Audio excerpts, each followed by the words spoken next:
Au moment où nous parlons, 1 euro égale 1,54 dollars. Tout à fait. Mais pour simplifier les calculs, nous allons dire 1 euro égale 1,5 dollars. Comme nous avons signé un pacte de colonialisme monétaire avec la France, nous sommes obligés de convertir 1,5 milliard de dollars d'abord en euros. Ce qui veut dire que pour l'obtenir en euros, on est obligé de diviser 1,5 milliard de dollars par 1,5, ce qui nous donne 1 milliard. 1 milliard d'euros. Ça veut dire qu'il y a 500 millions de dollars qui sont perdus. C'est grave ce que vous dites là. Ça, c'est le premier point. Deuxième perte, conformément au pacte du néocolonialisme monétaire que les 15 pays d'Afrique ont signé, ils sont obligés de déposer au minimum dans le trésor public français 65% pour avoir lutté ceux qui sont de la BCAO, l'Afrique, comment on appelle, de l'Ouest. L'Afrique de l'Ouest, oui. Eux, pour eux, c'est ramené à 50%. C'est-à-dire, 1 milliard divisé par 50%, pour ne pas dire la moitié, ça fait donc 500 millions d'euros. Le reste est perdu.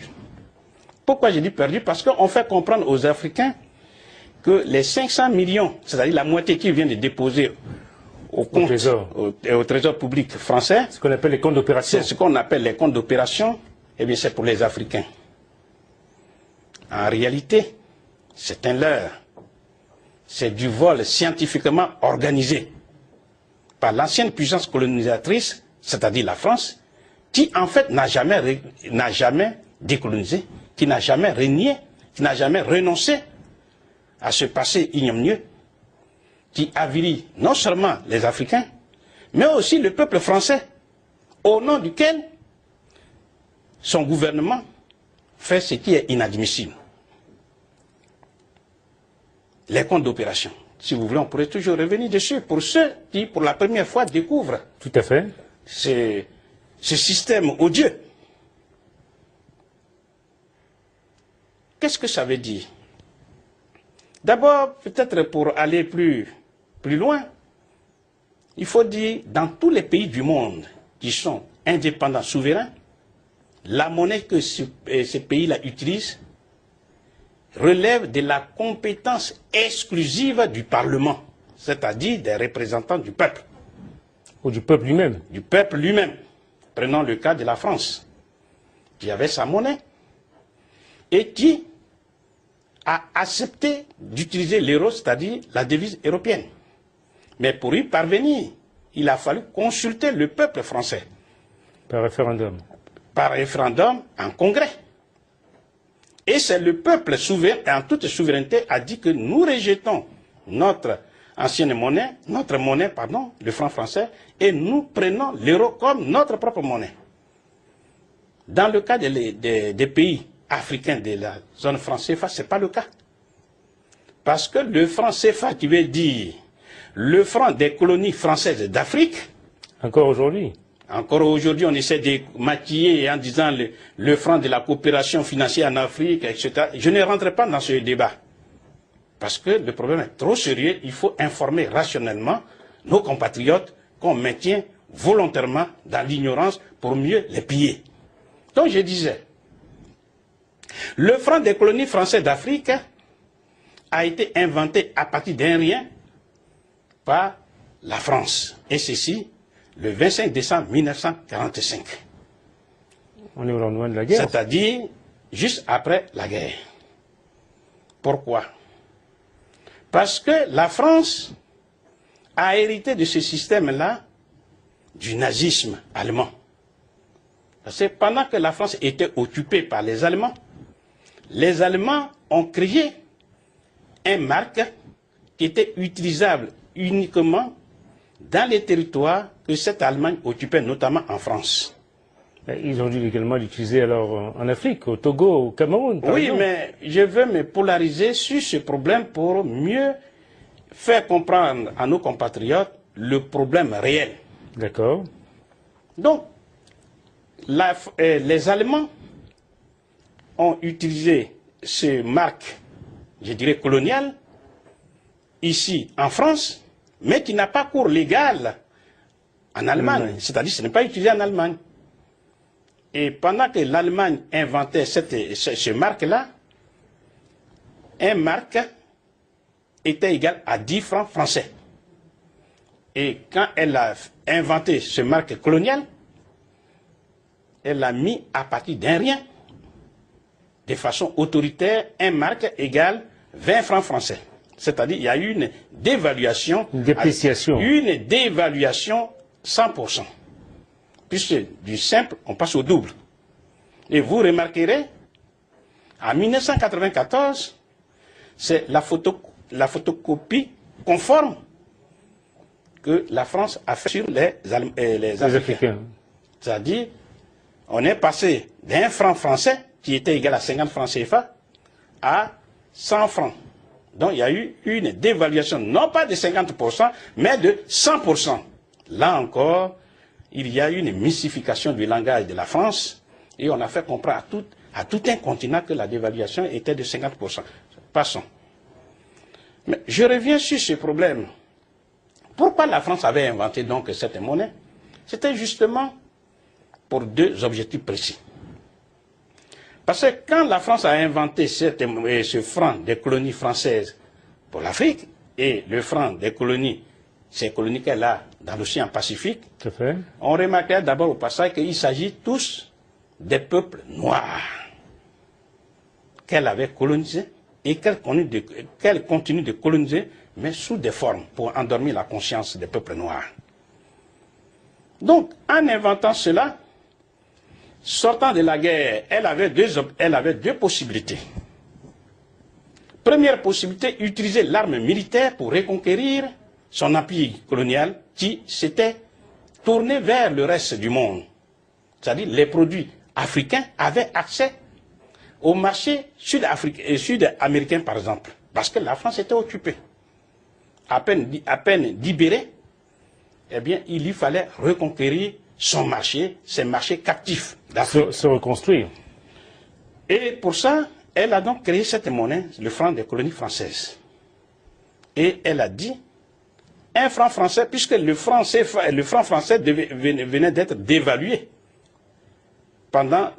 après les accords de Bretton Woods de 1944, qui a réuni 44 pays. La France est sortie affaiblie de la guerre. Donc, sa monnaie a été dévaluée. C'est-à-dire de 1 dollar qui était égal à 50 francs français, c'est passé à 119,70. Ça, c'est parti.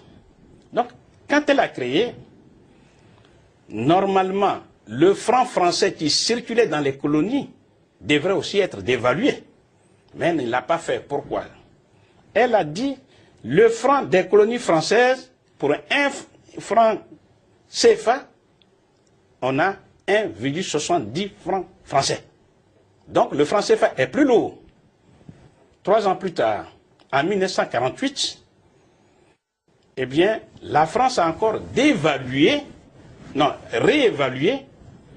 le franc CFA, au point que 1 franc CFA est égal à 2 francs français. Quel était l'objectif poursuivi? Eh bien, d'abord, en donnant ce pouvoir d'achat de façon artificielle aux Africains, la France ne poursuivait pas un but humanitaire. Elle empêchait par ce jeu-là, les produits africains devenaient plus chers. Donc, ne pouvaient pas accéder aux autres marchés où, justement, les Africains avaient accès. C'est comme exactement au moment où 1 euro est égal à 1,54 $, les produits européens sont plus chers. On dit qu'ils sont moins compétitifs. Donc, les États-Unis d'Amérique s'entourent, font ce qu'on appelle le protectionnisme monétaire, puisque les produits européens ne peuvent pas y pénétrer puisqu'ils sont trop chers. Donc, ils retournent. On reviendra dessus. Donc aujourd'hui, qu'est-ce qui se passe? Disons, à cette époque, la France avait fait ce protectionnisme-là. Bien. Et les Africains étaient contents d'avoir un grand pouvoir d'achat. À la veille des indépendances, précédemment en 1958, la France change de stratégie. Elle ne peut pas être quand même la colonie de ses colonies.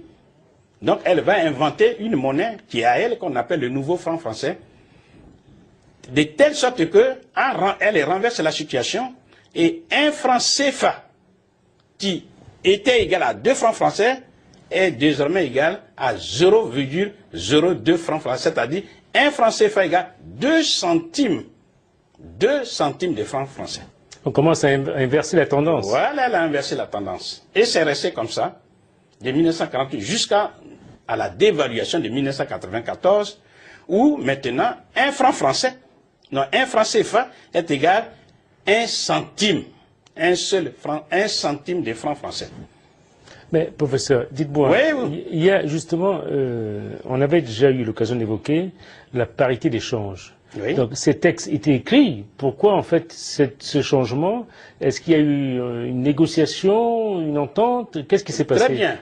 Vous faites bien de poser cette question parce que je vous ai dit, dans tous les pays du monde, puisqu'on touche à la poche, dans la poche des citoyens, la monnaie relève de la compétence exclusive du peuple, c'est-à-dire de ses représentants. Oui. Or, il n'existe nulle part, dans les 15 pays africains, il n'existe nulle part dans leur constitution un acte législatif qui crée ou qui reconnaît le franc CFA comme étant leur monnaie. Pourquoi? Eh bien, tout simplement puisque c'est une propriété de la France. Donc, il y a des superstructures, c'est-à-dire les institutions de la zone franc CFA, à savoir la conférence des chefs d'État, ensuite le conseil des ministres, et après il y a ce que j'appellerais les institutions d'émission monétaire, c'est-à-dire les banques centrales. Tout à fait. Mais on remarquera que tout ça, toutes ces structures ne sont absolument rien devant la France. Pourquoi? Parce que le franc CFA est d'abord une invention de la France et elle est sous le contrôle de la France. C'est-à-dire, puisque ces 15 pays d'Afrique refusent volontairement de se donner les moyens objectifs du développement de leurs concitoyens, alors ils se contentent d'utiliser une monnaie qui leur est étrangère. Or, lorsqu'on dit monnaie, ça veut dire banque centrale. La banque centrale, pour ceux qui ne connaissent pas, qui ne sont pas informés sur le système, nous dirons simplement que la banque centrale, appelons la banque des banques, c'est-à-dire la mère de toutes les banques. Les banques où vous et moi, le citoyen lambda, nous avons nos comptes, c'est ce qu'on appelle les banques commerciales ou alors les banques de second rang. Et lorsque un pays qui a sa banque centrale, car rappelons que la banque centrale est d'abord un institut, pour ne pas dire un établissement public, c'est-à-dire c'est la propriété de l'État. Donc, quand l'État veut injecter dans l'économie une certaine quantité de monnaie, elle donne des instructions à la banque centrale qui va, par exemple, baisser son taux d'intérêt qu'on appelle le taux directeur.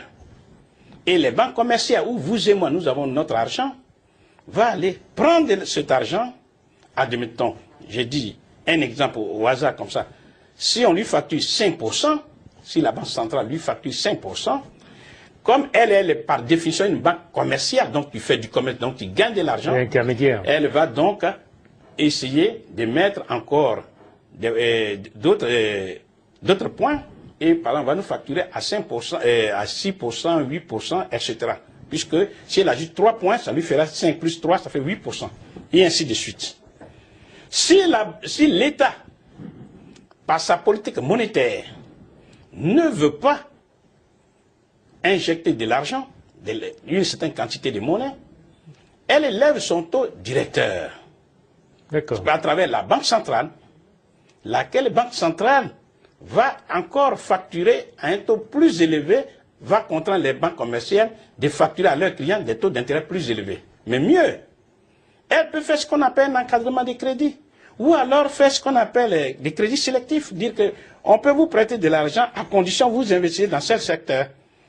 Et il y a des moyens, il y a plusieurs moyens. Je ne voudrais pas passer le temps à expliquer tout ça à des téléspectateurs pour lesquels j'ai écrit. De toute façon, nous les renvoyons dans le livre. Ils auront l'occasion de découvrir tout cela. Oui, donc, professeur, vous avez parlé du cours de l'euro qui s'envole, en fait, en ce moment, qui pourrait atteindre, en fait, les 1,54. Il est actuellement à 1,54. Il pourrait atteindre, en fait, 2 $.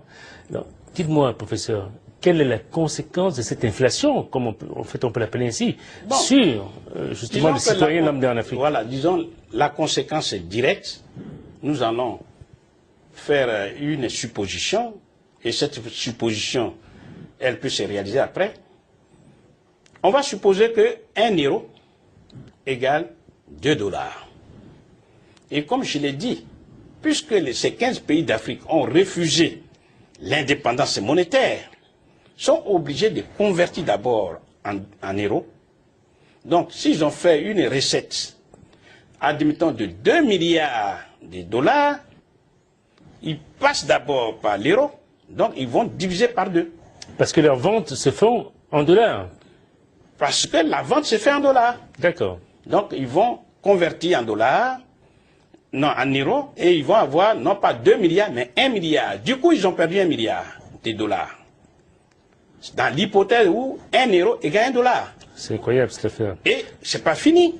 Une fois ils ont ce milliard d'euros, ils vont déposer la moitié dans les comptes d'opération.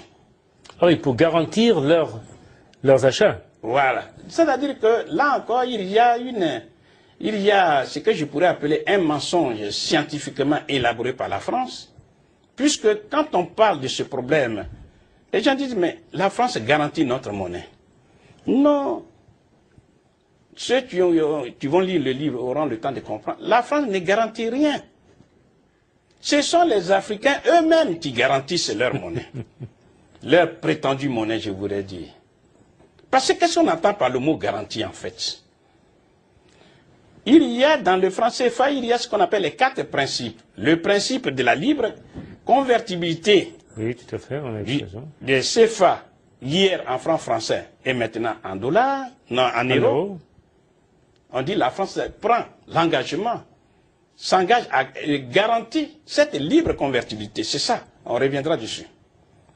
Deuxième principe, c'est le principe de la fixité des parités. C'est-à-dire, entre le franc français, non, hier, et le franc CFA, il y a une parité, il y a un taux de change fixe. Aujourd'hui, c'est l'euro et le franc CFA. Troisième principe, c'est le principe de la centralisation des champs qu'on appelle les comptes d'opération. Et enfin, le quatrième principe, c'est ce qu'on appelle le principe de la libre transférabilité des capitaux des pays de la zone franc CFA vers la France et le reste du monde.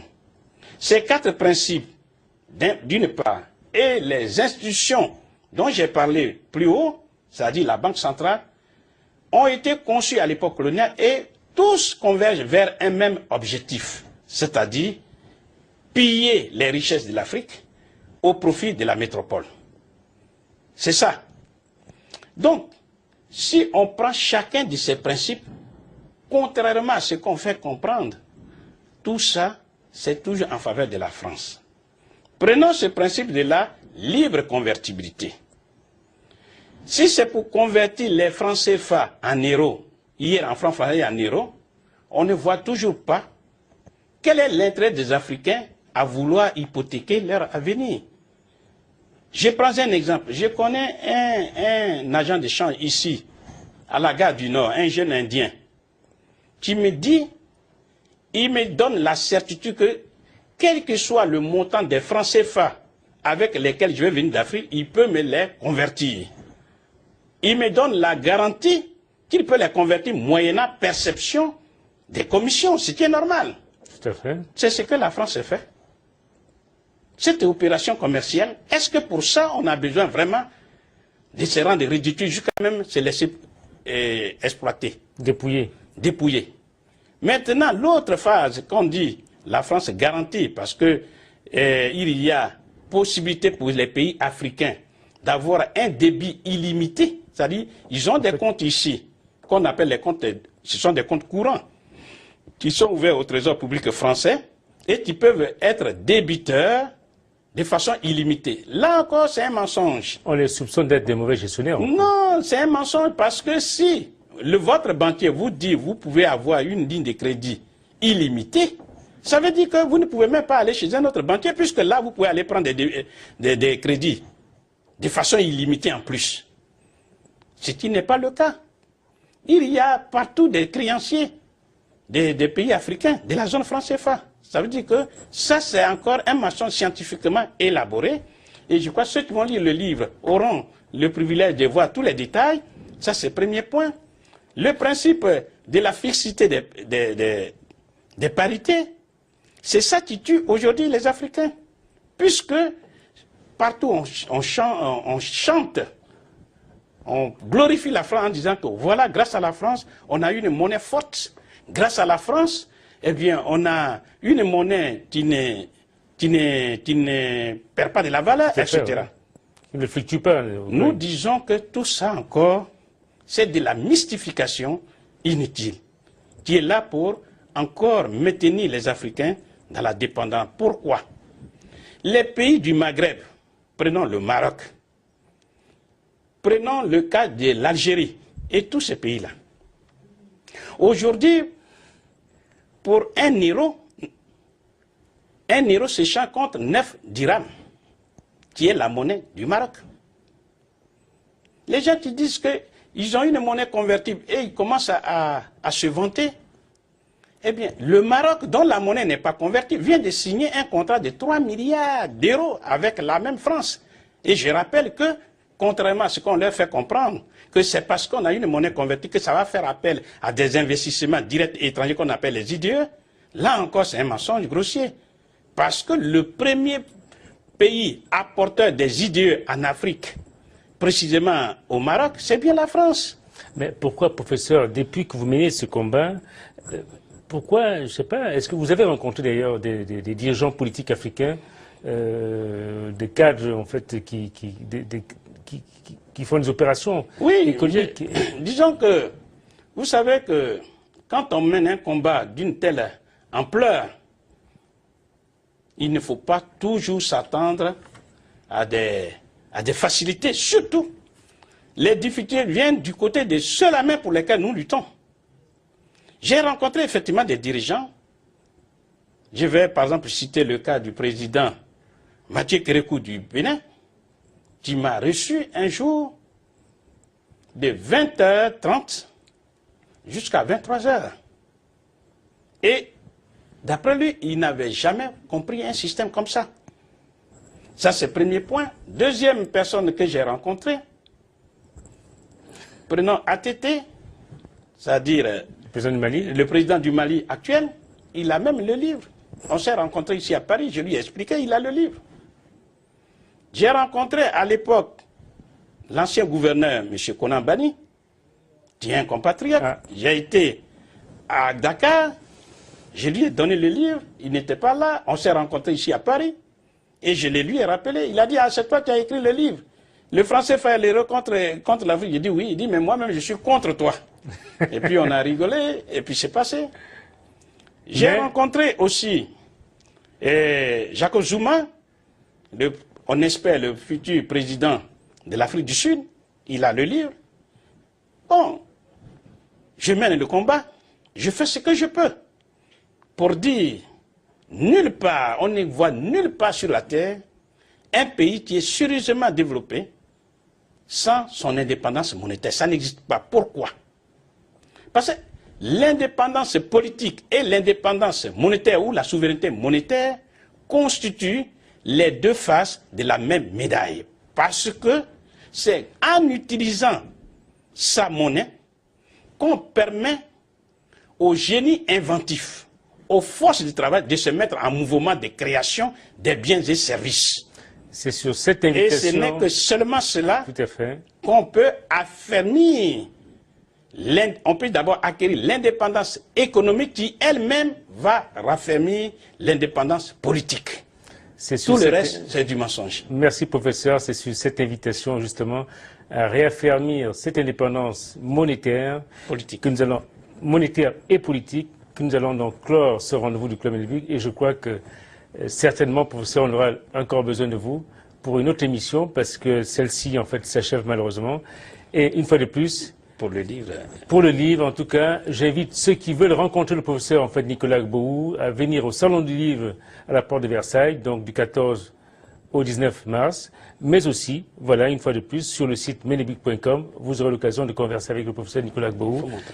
Le franc CFA et l'euro contre l'Afrique. Merci une fois de plus et à bientôt. Merci. Merci de m'avoir invité.